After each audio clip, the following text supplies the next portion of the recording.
కాలేదు సబ్జెక్ట్ అర్థం కాలేదు. ఒక నిమిషం మళ్ళీ వస్తాను మీ దగ్గరికి. ఆళ్ళ వెంకట గోపాలకృష్ణారావు గారు గుడ్ మార్నింగ్ అండి. సో మీరు లేట్గా జాయిన్ అయ్యారు కాబట్టి బహుశా అందుకని ఆలస్యంగా మీ దగ్గరికి ఇవ్వాల్సి వచ్చింది. సార్ ఇందాక మన సార్ మాట్లాడారనమాట, మోహన్ రెడ్డి గారు మాట్లాడుతూ స్పిల్వే గురించి, కాపర్ డ్యామ్ గురించి జగన్మోహన్ రెడ్డి గారు మాట్లాడినటువంటి మాటలు, స్పిల్వే కట్టకుండా ఎవరైనా కాపర్ డ్యామ్ కడుతారా అని చెప్పేసి, డయాఫ్రమ్ వాల్ గురించి, సో ఇవన్నీ కూడా వారు మాట్లాడినటువంటి పరిస్థితి.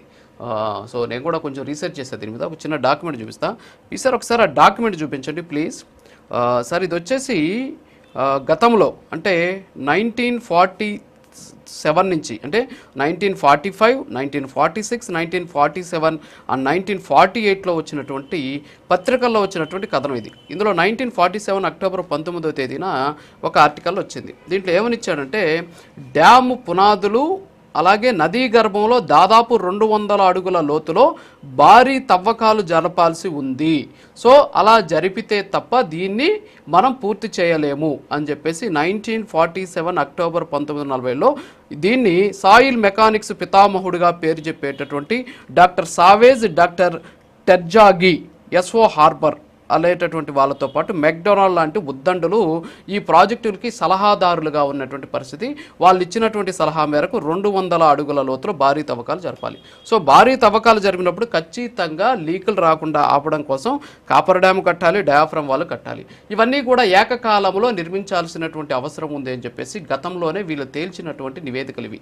సో అప్పట్లో పత్రికల్లో వచ్చినటువంటి కథనాలు అవన్నీ మనం కూడా చదవచ్చు, నేను మీకు కూడా షేర్ చేస్తాను. సో చంద్రబాబు నాయుడు ఈ కాపర్ డ్యాము తర్వాత వచ్చేసి స్పిల్వే, ఈ రెండింటికి సంబంధించినటువంటి అంశాలను చూస్తే కాపర్ డ్యామ్ కానీ కట్టకపోతే అది చాలా లోతులో తవ్వుతున్నారు కాబట్టి కింద ఉన్నటువంటి కాంక్రీట్ వచ్చేంత వరకు తవ్వాలి.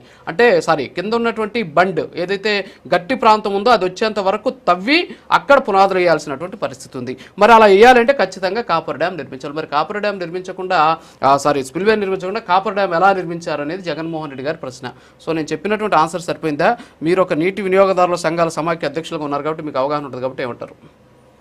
ముఖ్యంగా మనం అర్థం చేసుకోవాలండి, ఇప్పుడు కాపర్ డ్యామ్ అనేది మనం పనులు చేసుకుంటానికి రైనీ సీజన్ లో ఒక అడ్డుకట్ట. కాపర్ డ్యామ్ నిర్మాణం చేయటం ఏంటండి, సైమల్టేనియస్ గా అవుద్ది. స్పిల్వే కూడా చేశాం. ఇప్పుడు కాపర్ డ్యామ్ నిర్మాణం చేస్తూ ఉండగా 2019లో ప్రభుత్వం మారినప్పుడు